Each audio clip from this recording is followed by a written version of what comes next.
अस्सलाम वालेकुम students, hope you are doing well. Accounting Circle के चैनल के ऊपर खुशामदीद। स्टूडेंट, जैसा कि आपको मालूम है कि इंटरमीडिएट कॉमर्स के पेपर होने वाले हैं, तो उसकी सीरीज़ में हमने सेकंड ईयर कॉमर्स अकाउंटिंग का गवर्नमेंट कॉलेज फॉरमैन का प्रीलियम पेपर सॉल्व किया था। और आज के लेक्चर के अंदर जो मैं सेकंड ईयर अकाउंटिंग का पेपर सॉल्व करने वाला हूँ वो है government premier college for women north Nazimabad block H का। सो देखें पूरे तरीके से आप लेक्चर को और कॉलेजेस के पेपर को अच्छे तरीके से सॉल्व करें, क्योंकि बहुत सारी नई चीज़ें पास पेपर से हटकर भी आ रही होती हैं। और आइंदा अपडेट के लिए और आइंदा मज़ीद पास पेपर के लिए मेरे चैनल को सब्सक्राइब करें ताकि आप मज़ीद पेपर भी देख सकें। तो यहाँ पर 100 मार्क्स के लिए पहले सेक्शन ए के अंदर जो 20 MCQs दिए गए हैं वो मैं आपको साथ साथ बताता भी जाता हूँ, और सॉल्यूशन भी वैसे तो मैंने किया हुआ ही है। तो सबसे पहले कह रहे हैं कि डिक्लेयर कैश डिविडेंड इस कंपनीज। जब आप डिविडेंड डिक्लेयर करते हैं तो वो कंपनी का क्या होता है, तो वो लायबिलिटी होती है, करंट लायबिलिटी, जिसकी आप एंट्री भी बनाते हैं कि कैश डिविडेंड पेबल क्रेडिट और रिटेन अर्निंग डेबिट। दूसरे में invoice price is determined by, invoice price कैसे मालूम की जाती है, तो श्योर लिस्ट प्राइस में से ट्रेड डिस्काउंट माइनस करवाने के बाद। ठीक है जी। तीसरा MCQs है, if opening capital is ₹4125, ending capital 2830 और ड्राइंग इज़ इक्वल टू 825, तो नेट इनकम या नेट लॉस कितना होगा। तो ये सिंगल एंट्री से MCQs पूछा हुआ है, तो आप एंडिंग कैपिटल को ड्राइंग में प्लस करवाएंगे तो, और ओपनिंग कैपिटल को माइनस करवा देंगे, तो आपके पास लॉस आ रहा है 470 का। ठीक है जी।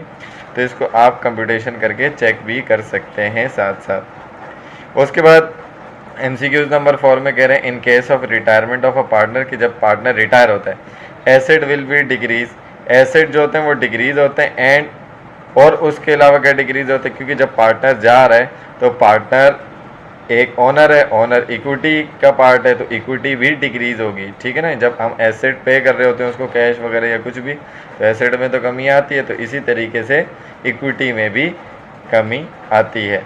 फिफ्थ MCQs में कह रहे हैं, this account is appeared in the balance sheet, ये अकाउंट बैलेंस शीट में अपेयर होता है। बैड डेट्स एक्सपेंस नहीं होता है, डेप्रिसिएशन एक्सपेंस नहीं होता, रेंट एक्सपेंस नहीं होता, बिकॉज ये तीनों इनकम स्टेटमेंट के पार्ट हैं।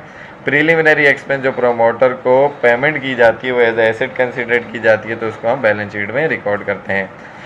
उसके बाद सिक्स्थ में कह रहे हैं, total depreciation plus salvage value is equal to किसके बराबर है। पहली बार ऐसा MCQs पूछा गया, market value, asset cost, book value या स्क्रैप वैल्यू। तो आप याद करें कि जो आपके पास स्ट्रेट लाइन का, वर्किंग हार्स का, यूनिट प्रोडक्शन का फॉर्मूला है कि अगर आप कॉस्ट में से सेल्वेज वैल्यू माइनस करते हैं तो टोटल डेप्रिशिएबल कॉस्ट आती है। तो यहाँ पर वो कह रहे हैं कि अगर मैं डेप्रिशिएबल कॉस्ट को सेल्वेज वैल्यू में प्लस कर दूँ तो क्या होगा, तो एसेट की कॉस्ट आ जाएगी। ठीक है जी। उसके बाद 7th MCQs में आपसे कह रहा है कि when net income is transfer to retain earning account which account is debited, तो कौन सा अकाउंट डेबिट होगा। जब आप नेट इनकम को ट्रांसफ़र करते हो तो नेट इनकम आपके रेवेन्यूज और एक्सपेंसेस का डिफरेंस होती है। तो अगर नेट इनकम हो रही है तो एक्सपेंस एंड रेवेन्यू समरी जो है वो क्रेडिट और होता है, जब उसको रिटेन अर्निंग में ट्रांसफ़र करेंगे तो वो हो जाएगा डेबिट। और अगर यहाँ पर लॉस होता तो फिर आप डेबिट में करते रिटेन अर्निंग को और एक्सपेंस एंड रेवेन्यू समरी को करते क्रेडिट में, तो ऐसे भी MCQs आ सकता है। 8th में कह रहे हैं, non profit organisation are establish for, non profit organisation इसके लिए इस्टेब्लिश की जाती हैं प्रॉफिट लॉस मैन्युफैक्चरिंग पर्पज़ या चैरिटेबल पर्पज़, तो चैरिटेबल पर्पज़ इसका करेक्ट आंसर है। उसके बाद आपको कह रहे हैं कि 9th में, at the time of admission of a new partner, कि जब न्यू पार्टनर को आप एडमिट करते हैं, when old partner is agree to reduce their capital, जब ओल्ड पार्टनर अपना कैपिटल रिड्यूस करने को तैयार हो जाए तो इसका मतलब क्या है, तो इसका मतलब है बोनस टू न्यू पार्टनर, कि उनका कैपिटल कम होगा वो बोनस देंगे। ठीक है, यानी कि न्यू कमिंग पार्टनर का फ़ायदा हो रहा है। उसके बाद 10th में कह रहे हैं, this is not an intangible asset, ये इंटेंजिबल एसेट नहीं है। ठीक है ना। गुडविल इंटेंजिबल है, कॉपीराइट इंटेंजिबल है, ट्रेडमार्क इंटेंजिबल है, मशीनरी टेंजिबल, फिक्स एसेट है, तो राइट आंसर आपका ये होगा। उसके बाद 11th MCQs में कह रहे हैं in absence of partnership agreement profit और loss of the firm will be divided. Pass paper का MCQs है कि जब पार्टनरशिप एग्रीमेंट साइलेंट हो या पार्टनरशिप एग्रीमेंट एब्सेंस हो तो प्रॉफिट या लॉस इक्वली डिस्ट्रीब्यूट किया जाएगा। Single entry is also called, single entry को ये भी कहा जाता है complete record, incomplete sale record या परचेज रिकॉर्ड, तो इनकम्प्लीट रिकॉर्ड कहा जाता है। ठीक है जी। और यूं भी MCQs पूछा जा सकता है कि इनकम्प्लीट रिकॉर्ड या सिंगल एंट्री सिस्टम कौन फॉलो करता है या सिंगल एंट्री सिस्टम के अकाउंट्स कौन मेंटेन करता है, तो आप बताएंगे स्मॉल ट्रेडर्स वगैरह, ठीक है, रिटेलर वगैरह जो होते हैं। Share premium is classified as, share premium जो है वो किस कैटेगरी में आता है, तो ये आता है आपका ओनर इक्विटी में। जब आप बैलेंस शीट बनाते हैं तो ये आपका कैपिटल गेन है, ठीक है ना, तो ये आपकी इक्विटी को बढ़ाता है। अनडिस्ट्रीब्यूटेबल जो आपकी इनकम होती है उसका ये पार्ट होता है। ठीक है जी। उसके बाद share of public limited company, public limited company के जो होते हैं शेयर वो ट्रांसफरेबल होते हैं, इजीली आप उसको सेल और बाय कर सकते हैं। उसके बाद आपके पास 15th MCQs है कि under fix capital method profit और loss is transfer to under fix capital method. आप करंट अकाउंट को फॉलो करते हैं, कैपिटल चेंज नहीं होता तो करंट अकाउंट आएगा इसका आंसर। अगर वो बोलता फ्लक्चुएटिंग कैपिटल मेथड तो आपका आंसर होता कैपिटल अकाउंट। ठीक है जी। उसके बाद कह रहे हैं कि एक मशीन है जिसकी कॉस्ट है 50,000, 50,000 डेप्रिशिएटेड बाय फिक्स रेट से वो डेप्रिशिएट हो रही है फॉर 2 ईयर, 2 साल तक 10% के लिए, तो बुक वैल्यू क्या होगी। तो देखें 50,000 का 10% कितना हो गया, 5,000 हो गया।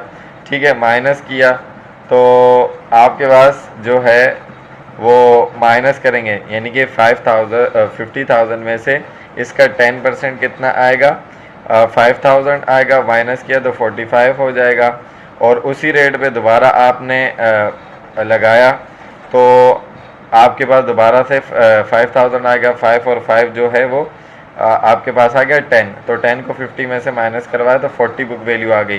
तो नॉर्मली बच्चे इसको डिमिनिशिंग समझ के लगाएंगे आंसर, तो डिमिनिशिंग में इसका आंसर जो है वो अलग आ रहा होगा, यानी कि पहले साल का डेप्रिसिएशन 5 और दूसरे साल का डेप्रिसिएशन 4,500 आएगा, तो वहाँ पर उसकी बुक वैल्यू जो है वो 40,500 आ रही होगी। तो यहाँ पर आपका जो स्ट्रेट लाइन का रेट वाला फॉर्मूला होता है उसका MCQs यहाँ पर पूछा गया है। उसके बाद कह रहे हैं कि रिसीप्ट एंड पेमेंट अकाउंट इस समरी ऑफ रिसीप्ट, और पेमेंट अकाउंट किसकी समरी होती है, तो कैश बुक की समरी होती है। उसके बाद वो 18th MCQs में आपसे पूछ रहा है कि if share are offered at more than par value, अगर शेयर पार वैल्यू से ज़्यादा पर ऑफर किए जाएँ तो एक्सेस अमाउंट क्या कहलाती है, प्रीमियम कहलाती है। और अगर वो कहे कि शेयर ऑफर किए जाएं लेस देन पार वैल्यू तो डिफरेंस अमाउंट आपकी डिस्काउंट कहलाती है, सरप्लस और इंटरेस्ट का, तो यहाँ पर ऑप्शन ही गलत है। This item is not an income in non profit concern, ये आइटम नॉन प्रॉफिट ऑर्गेनाइजेशन में इनकम नहीं होता, डोनेशन इनकम होता है, इंटरेस्ट इनकम भी और मेंबरशिप भी। गवर्नमेंट ग्रांट्स जो होते हैं वो आपका इनकम का पार्ट नहीं होता है। उसके बाद कह रहे हैं choose the correct statement. Choose the correct statement वैसे नॉर्मली आती नहीं है बट आ सकती है। Installation charges is revenue expenditure, बिल्कुल गलत है। Installation charges is operating expenditure, गलत है। Installation charges is capital expenditure, fire insurance is capital expenditure, ये भी गलत है। इंस्टॉलेशन इज़ कैपिटल एक्सपेंडिचर क्यों, क्योंकि ये एसेट की कॉस्ट में ऐड होती है, एसेट रिकॉर्ड की जाती है, तो ना ऑपरेटिंग एक्सपेंडिचर है ना रेवेन्यू। फायर इंश्योरेंस तो बिल्कुल अलग से आ गया। तो यहाँ पर इसके ये 20 MCQs हो गए। अगर किसी MCQs में आपको कोई कन्फ्यूजन होती है तो आप कमेंट सेक्शन में क्वेश्चन करके पूछ सकते हैं। अब चलते हैं इसके सेक्शन B और C की तरफ। अच्छा जी, उसके बाद सेक्शन B में आपको 4 क्वेश्चन करने हैं। पहला सवाल इन्होंने पूछा है फॉर्मेशन का, बहुत आसान सा सवाल है कि जनवरी 1, 2022 को Badar and Nasar decided to form partnership under name of Basar partnership, their decision are as under. उनके डिसीजन ये हैं, बदर ने 150 कैश इन्वेस्ट किया, अकाउंट रिसीवेबल 60,000 लेकर आ रहा है, ऑफिस सप्लाई 30 की, बिल्डिंग 116 की, और अलाउंस फॉर डेप्रिसिएशन 16,000 है, और लाइबिलिटी नॉट पेबल 50,000।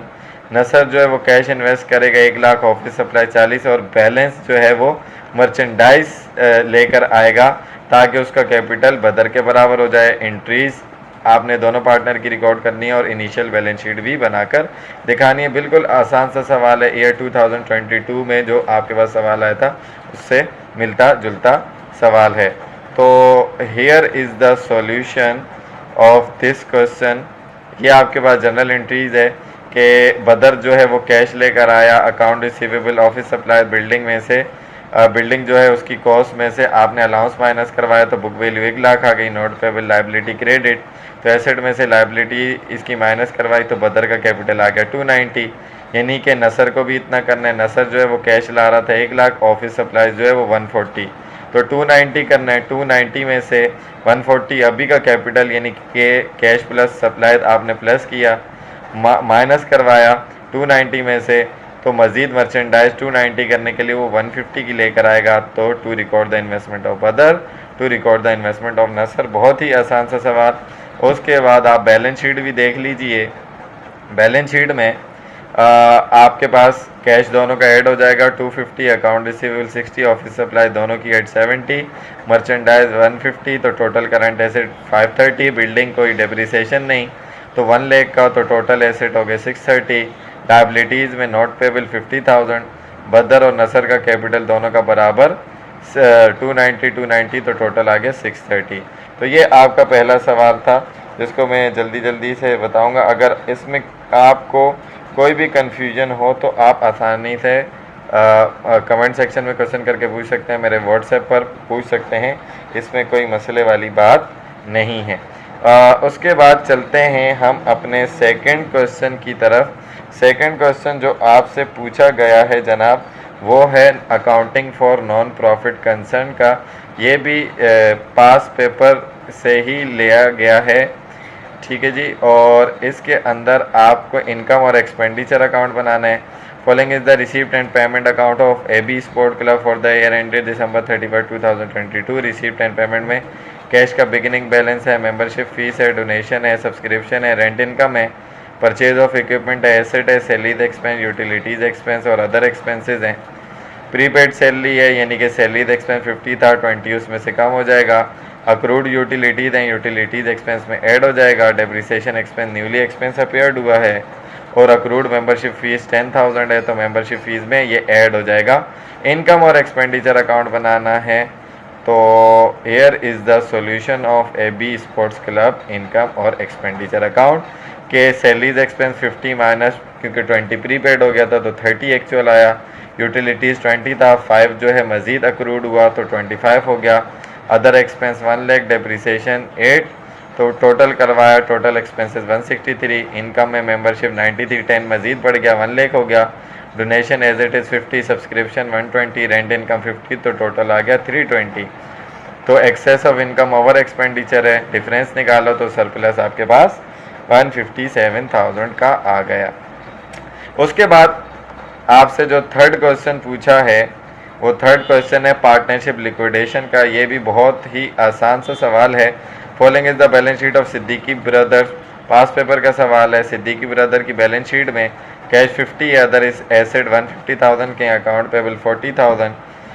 अली का कैपिटल 64, वली का कैपिटल भी 64, फहाद का उनका आधा यानी कि 32,000। तो वो कह रहे हैं कि पार्टनर का जो रेशियो वो 2:2:5 है, सम ऑफ रेशियो 5 हो गया, 2:2:1 सॉरी, सम ऑफ रेशियो 5 होगा। अदर एसेट जो है वो 1.5 लाख के थे, 1 लाख के बेचे, लाइबिलिटीज़ तो पूरी पे कर दी। तो आपने जर्नल में इसको रिकॉर्ड करके बताना है।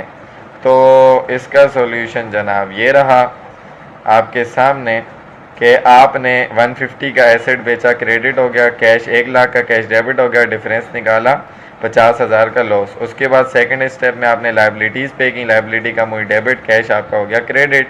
To record the payment of account payable 50,000 का आपने लॉस बांटा तो तीनों का कैपिटल कम होकर डेबिट हो गया अपने अपने रेशो से 20, 20 और 10, और लॉस जो डेबिट था वो क्लोज होकर इनके कैपिटल अकाउंट में क्रेडिट हो गया 50,000 से। To record the distribution of loss, तो चूंकि इनके कैपिटल ज़्यादा थे, डेफिशिएंसी वाली कोई बात नहीं हुई, तो अली का फाइनली आप क्या करेंगे, इनके एंडिंग बैलेंस से अपना कैश डिस्ट्रीब्यूट कर देंगे। तो अली सिद्दीकी का कैपिटल 64,000 था, 20 लॉस बेयर किया, 44 बच गया। वली सिद्दीकी का कैपिटल भी 64 था, 20 लॉस बेयर किया 44 आ गया। फात सिद्दीकी का कैपिटल जो है वो 32,000 था, माइनस किया 10 का लॉस तो 22 आ गया। तो 44, 44 और 22 110 बनता है। कैश आपके पास 50 पहले से था, 1 लाख एसेट बेचने से आया माइनस 40, तो 150 माइनस 40 110 आ गया। To record the liquidation of partnership से आपकी ये वाली एंट्री भी बन गई। बहुत ही आसान सा ये सवाल था।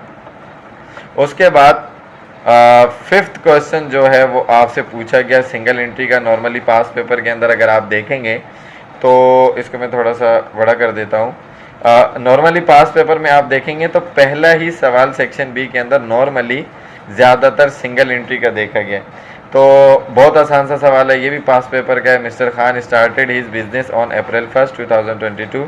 कैश इन्वेस्टमेंट 50,000 है, यानी कि कैपिटल स्टार्ट और he kept record on single entry basis और ईयर एंड पर उसके बैलेंसेस कैश 2 लाख है, अकाउंट रिसीवेबल 120 है, फर्नीचर फिक्स एसेट 3 लाख है, इन्वेंट्री 480 की है, अकाउंट पेबल 50,000 और बैंक लोन लाइबिलिटी 2 लाख है।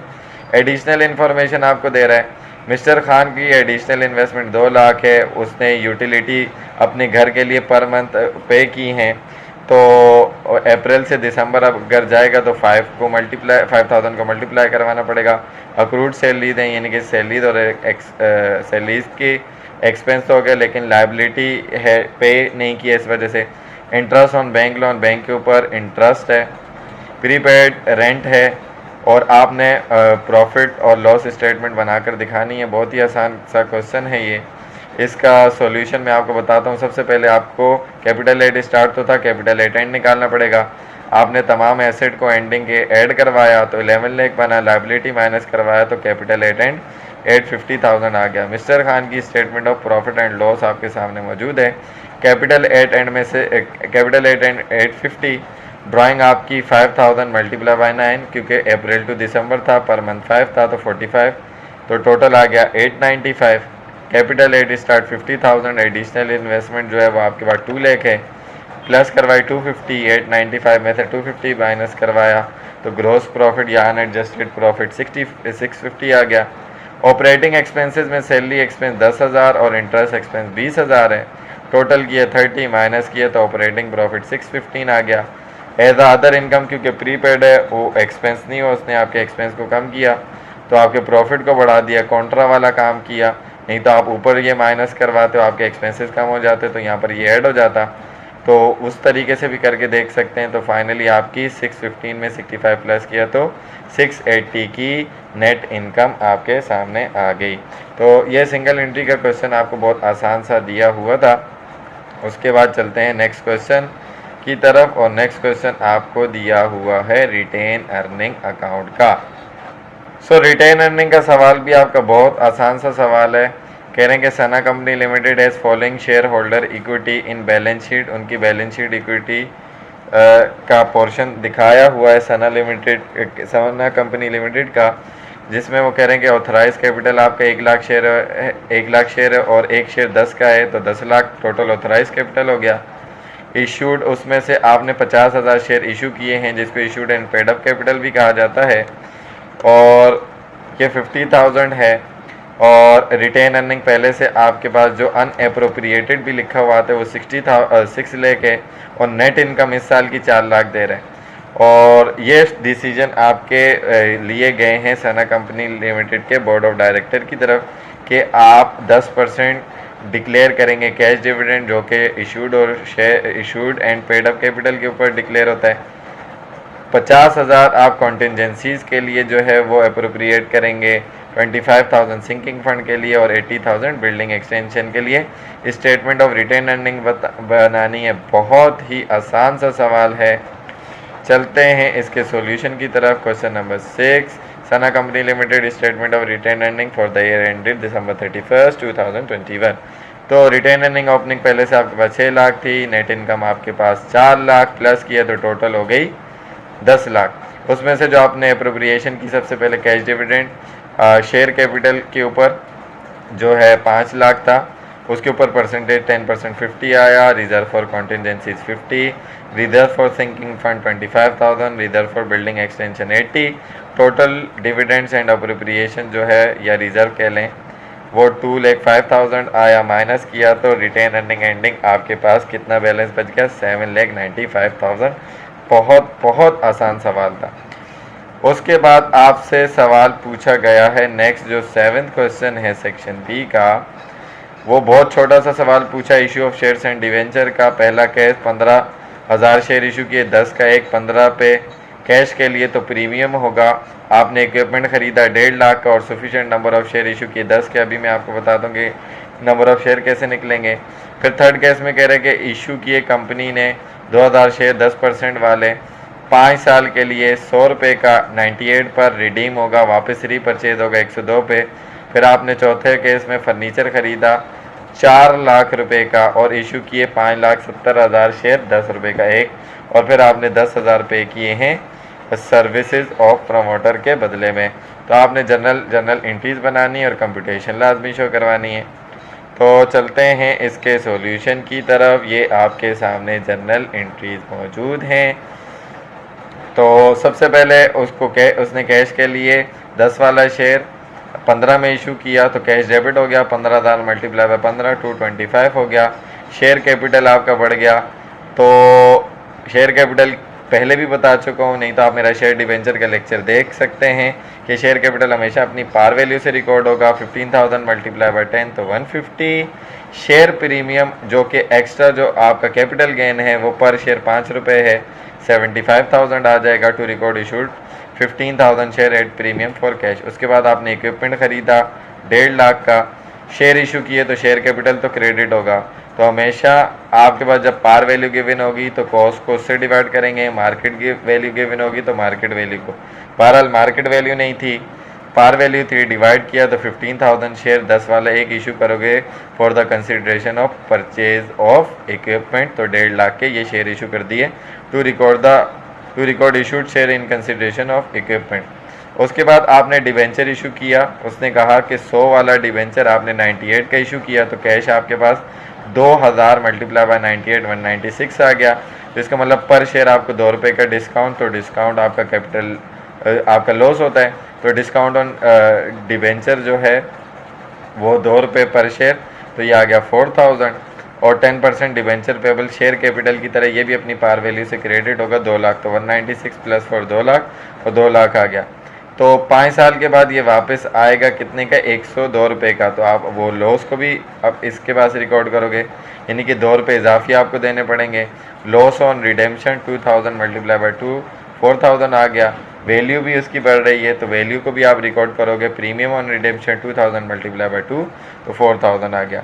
To record issue 2000 debenture at discount and redeemable after 5 year at premium. उसके बाद आपने फर्नीचर खरीदा 4 लाख का, ठीक है, तो डेबिट हो गया। शेयर इशू किए 57,000, 10 का एक तो मल्टीप्लाई किया तो शेयर कैपिटल पार वैल्यू तो 570 से क्रेडिट हो गया। तो इसका मतलब शेयर आपने ज़्यादा के इशू किए, एसेट की कॉस्ट कम है, बाय द डिफरेंस आपको ये नुकसान हो गया। डिस्काउंट ऑन शेयर डिफरेंस लिया आपने 170 का to record issued share in consideration of furniture. उसके बाद लास्ट आपके पास एंट्री है कि 10,000 आपने पे किए प्रोमोटर को, तो प्रोमोटर रिकॉर्ड होते हैं प्रिलिमिनरी एक्सपेंस के अकाउंट के अंदर जो कि आपका एसेट अकाउंट है। 10,000 से डेबिट और कैश आपका 10,000 से credit to record paid to promoter for their services. तो यहाँ पर ये आसान सा सवाल भी आपका ख़त्म हो गया। उसके बाद आपसे जो 8th क्वेश्चन पूछा है फॉर सेक्शन बी, तो ये भी बहुत आसान सा सवाल है।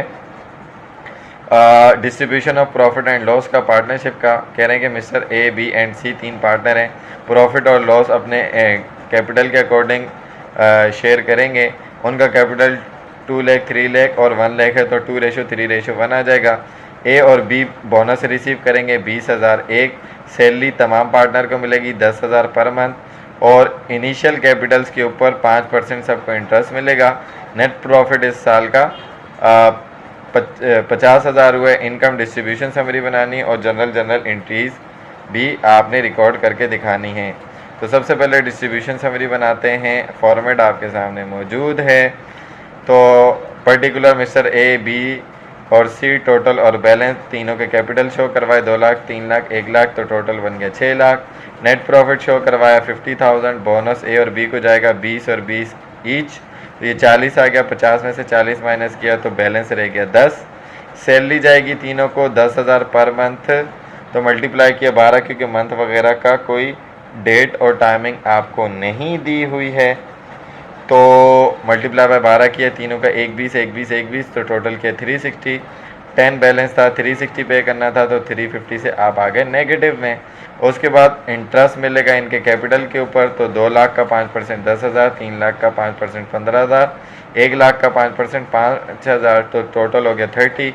लॉस पहले से ही 350 था, मजीद आपका लॉस 380 हो गया। उन्होंने कहा था कि रिमेनिंग बैलेंस जब भी अगर वो डिवाइड होगा कैपिटल रेशो से, जो कि मैंने आपको पहले ही बता दिया 2:3:1, तो मिस्टर ए के हिस्से में 1,26,667 रुपये, बी के हिस्से में 1,90,000 और इसके 63,333, टोटल किया तो 380 का लॉस डिस्ट्रीब्यूट ख़त्म हो गया। और आपने इनके बैलेंसेस निकाले, तो ए का बैलेंस आया 23,333, बी जो है वो नेगेटिव चला गया 350,000 से, और सी जो है वो 61,667 आ गया, टोटल किया तो 50,000 आ गया। उसके बाद अगर मैं एंट्रीज़ की बात करूं, तो इनकम समरी 50,000 था, वो क्लोज होगा इनके अकाउंट में, तो वो डेबिट हो जाएगा। इसका कैपिटल अकाउंट क्योंकि मेंशन नहीं किया फिक्स है या फ्लक्चुएटिंग है, तो यहाँ पर आपकी मर्ज़ी होती है कि आप किसी में भी रिकॉर्ड कर लें। तो बी का कैपिटल अकाउंट जो है वो 35,000 से डेबिट हो जाएगा क्योंकि वो तो नेगेटिव में आएगा। बाकी ए और सी दोनों को जो है वो बैलेंस प्रॉफिट में मिला है, पॉजिटिव है, तो दोनों का कैपिटल अकाउंट इंक्रीज होकर क्रेडिट हो जाएगा और यहाँ पर एंट्री बैलेंस हो जाएगी। To record the distribution of net income से आपकी नरेशन बन जाएगी। ठीक है जी, तो ये आपके सेक्शन बी की ट्रांजैक्शन थी। इसके बाद शुरू होता है सेक्शन सी, और देखें इसके अंदर आपसे कौन कौन से सवाल पूछे गए हैं। सो स्टूडेंट, सेक्शन सी में आपसे 9 का पार्ट ए, 2 पार्ट अटैम्प्ट करने हैं। पार्ट ए में आपसे कॉस्ट ऑफ मशीन का सवाल पूछा गया है कि साद एंड कंपनी ने मशीन परचेज़ की जनवरी 1, 2021 को, जिसकी लिस्ट प्राइस है 2 lakh, subject to trade discount 10% minus होगा। कैश डिस्काउंट 2/10 एंड ओवर 30 दिया गया कि 30 दिन में पेमेंट करनी है, 10 दिन में की तो 2% का डिस्काउंट।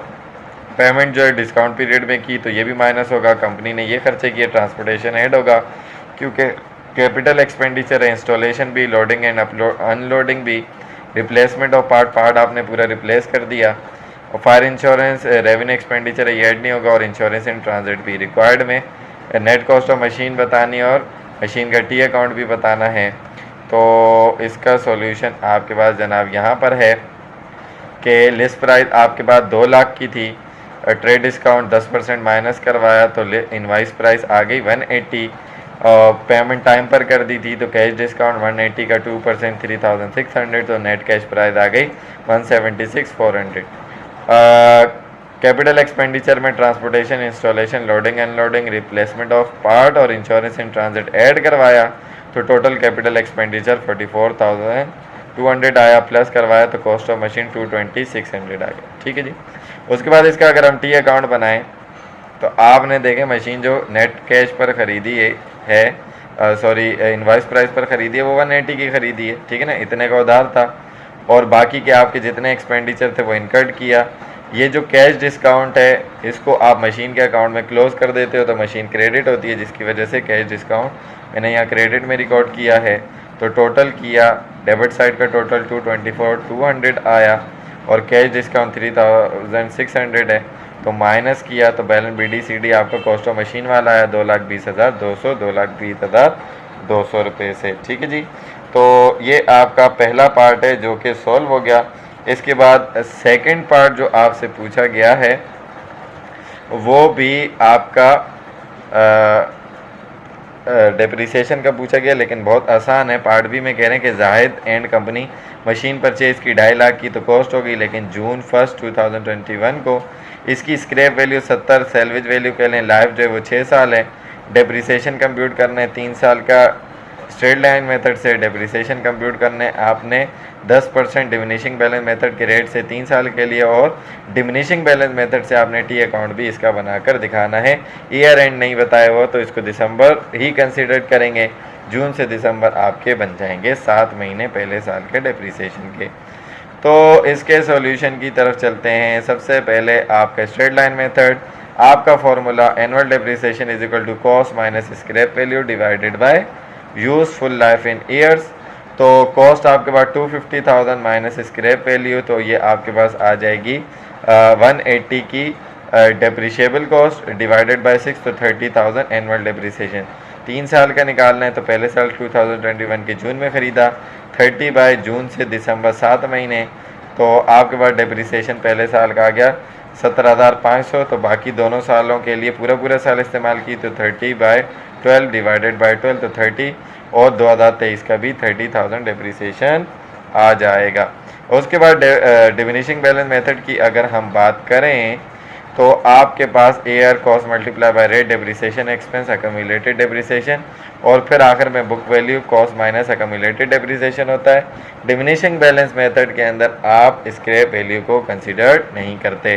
तो 2021 में 250 पूरी कॉस्ट आएगी, multiply by 10%, multiply by rate के साथ डेट का भी फैक्टर, क्योंकि 7 महीने इस्तेमाल की, तो आपका पहले साल का डेप्रिसिएशन आया 14,583, अक्यूमुलेटेड भी यही होगा। बुक वैल्यू के लिए कॉस्ट में से अभी का अक्यूमुलेटेड माइनस करवाया, तो दूसरे साल के लिए बुक वैल्यू आ गई 235,417। अब पूरा साल इस्तेमाल हो गई तो उसका 10%, तो राउंड ऑफ करके 23,542 लिया है। पिछले डेप्रिसिएशन में इसको ऐड करवाएंगे तो नया अक्यूमुलेटेड 2022 का 38,125 आ गया। इसको हमने माइनस करवाया कॉस्ट में से, तो 2023 के लिए आपकी बुक वैल्यू आ गई 2,11,875। उसका 10% लिया तो डेप्रिसिएशन 2023 का आया 21,188। पिछले में इसको ऐड करवाया तो 59,313 आपका अक्यूमुलेटेड डेप्रिसिएशन, माइनस करवाया 250 में से, तो आपका book value at year end 2023 196,87 आ जाएगा। फिर उसके बाद उसने डिमिनिशिंग बैलेंस मेथड से आपसे पूछा है अलाउंस फॉर डेप्रिसिएशन का अकाउंट, तो ये आपके सामने मौजूद है। अच्छा जी, तो ये डिमिनिशिंग बैलेंस से ही बनेगा। तो तमाम बैलेंसेज आपके सामने मौजूद हैं कि 14,583 से डेप्रिसिएशन एक्सपेंस क्रेडिट हुआ, उसको आपने क्लोज़ किया। इस साइड बैलेंस बीडी, इस साइड बैलेंस सीडी, दूसरे साल का डेप्रिसिएशन 23,542 यहीं कॉपी पेस्ट किया। अलाउंस फॉर डेप्रिसिएशन क्रेडिट हुआ डेप्रिसिएशन की वजह से। आप अलाउंस अक्यूमुलेट टोटल करते हैं तो जब सेकेंड ईयर में टोटल करेंगे तो यहाँ जो टोटल है वो सेम आ रहा है, इन दोनों को प्लस करवाएंगे 38,125 दोनों साइड, बैलेंस बीडी सीडी भी यही निकलेगा। तीसरे साल का डेप्रिसिएशन 21,188 उसमें प्लस करवाया तो तीसरे साल का अक्यूमुलेटेड 59,313 यहाँ पर आ रहा है, वही बैलेंस बीडी और वही बैलेंस सीडी आपका हो जाएगा। तो यहाँ पर ये पार्ट बी भी ख़त्म हो गया। उसके बाद आपसे उसने पूछा है पार्ट सी, जो कि है बच्चों के लिए सबसे ख़तरनाक पार्टनरशिप एडमिशन का सवाल। तो आपको कह रहे हैं पार्ट सी में अहमद और बिलाल पार्टनर हैं 3 लाख और 2 लाख से, प्रॉफिट और लॉस शेयर कर रहे हैं 3:2 से। उन्होंने डिसाइड किया कि हम इमरान को एडमिट कर रहे हैं। 2 केसेस आपको दे रहे हैं। केस ए में इमरान इन्वेस्ट करेगा 1 लाख कैश 1/2 इंटरेस्ट के लिए, यानी कि 1/2 हाफ कैपिटल के लिए, और टोटल कैपिटल उसने खुद आपको दे दिया 650। तो total capital of the firm जब आपको दे दे तो उसमें आपका मिक्स मेथड फॉलो होता है, यानी कि बोनस भी और गुडविल भी। केस बी में इमरान इन्वेस्ट कर रहा है 120,000 कैश 1/5 इंटरेस्ट के लिए। तो अगर आपके पास मेथड मेंशन ना हो तो बोनस ही कंसीडर किया जाता है। एंट्रीज आपने बनाकर दिखानी है दोनों केसेस में इमरान के एडमिशन की। ठीक है जी, तो चलते हैं अपने सॉल्यूशन की तरफ। सबसे पहले केस तो जिसमें इमरान 1 लाख इन्वेस्ट कर रहा था 1/2 इंटरेस्ट के लिए, टोटल कैपिटल 650 था। तो इसमें पहले गुडविल देख लेते हैं और बोनस भी। तो 1/2 यानी कि हाफ इंटरेस्ट के लिए इमरान का कैपिटल हिस्सा कितना होना चाहिए, इन्वेस्टमेंट तो इसकी 1 लाख है, तो 650 का 1 हाफ बनता है 325। उसमें से आपने इन्वेस्टमेंट उसकी माइनस की 1 लाख, तो ये आ गया 225। ठीक है, ये उसका टोटल फ़ायदा है, एक्सेस है उसकी इन्वेस्टमेंट से ज़्यादा उसका कैपिटल। अच्छा, अगर मैं बात करूं ओल्ड पार्टनर्स की, तो अगर इसका 1/2 है तो बाकी उनका 1/2, तो उनका कैपिटल कितना 650 मल्टीप्लाई बाय 1/2 तो 325 ही बनेगा।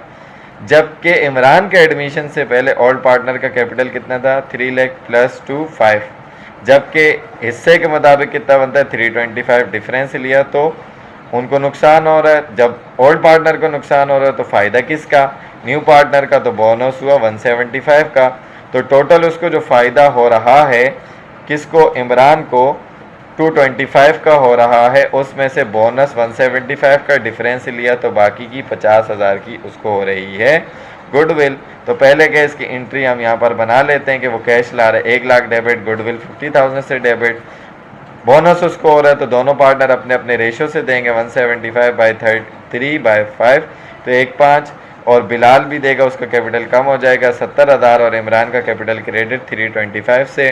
To record the admission of Imran से आप एंट्री बना लेंगे। नरेशन भी आपकी यहाँ पर कंप्लीट हो जाएगी। तो ये था आपका केस ए। इसके बाद आपके पास केस 2 की तरफ चलते हैं, जो कि मैंने कहा था कि मेंशन नहीं है, तो ये आपका बोनस मेथड ही कंसिडर्ड होगा। तो इसके अंदर सबसे पहले क्या करेंगे कि वो लेकर आ रहा है 120,000 कैश। ओल्ड पार्टनर का कैपिटल कितना? 3 + 2 5 लाख और इसकी इन्वेस्टमेंट 128 की। तो total capital of the firm कितना आ गया? 620। वो इन्वेस्टमेंट कितनी कर रहे हैं? 1/5 इंटरेस्ट के लिए। तो चेक कर लेते हैं। फॉर 1/5 इंटरेस्ट इमरान का कैपिटल 620 में से कितना बनता है? तो उसका कैपिटल तो बनता है 124, हिस्सा उसका बनता है 124, माइनस करवाई उसकी इन्वेस्टमेंट, वो इन्वेस्टमेंट कर रहा है 120, यानी कि बिजनेस में हिस्सा है 124 ज़्यादा, इन्वेस्टमेंट वो कम लेकर आ रहा है, यानी उसको फ़ायदा हो रहा है। तो बोनस होगा इमरान को कितने का? 4,000 रुपये का। एंट्री बना लेते हैं। सर वो कैश लेकर आया 1,20,000 का, बोनस उसको हुआ यानी कि इमरान को, तो उसको बोनस पे करेंगे अहमद और बिलाल अपने अपने रेशो से। तो रेशो से यहाँ कंप्यूट किया 2400 अहमद देगा, 1600 बिलाल देगा, इमरान का कैपिटल 124 से क्रेडिट हो जाएगा। To record the admission of Imran से आपकी नरेशन बन जाएगी। सो आई होप कि ये पूरा आपका प्रिलिमिनरी एग्जाम पेपर जो है with MCQ section B and section C government premier college for men का आपको अच्छे तरीके से समझ में आया होगा। अगर इसके अंदर आपको किसी भी किस्म की कोई भी कन्फ्यूजन होती है या कोई बात समझ में नहीं आती है तो आप कमेंट सेक्शन में क्वेश्चन करके पूछ सकते हैं।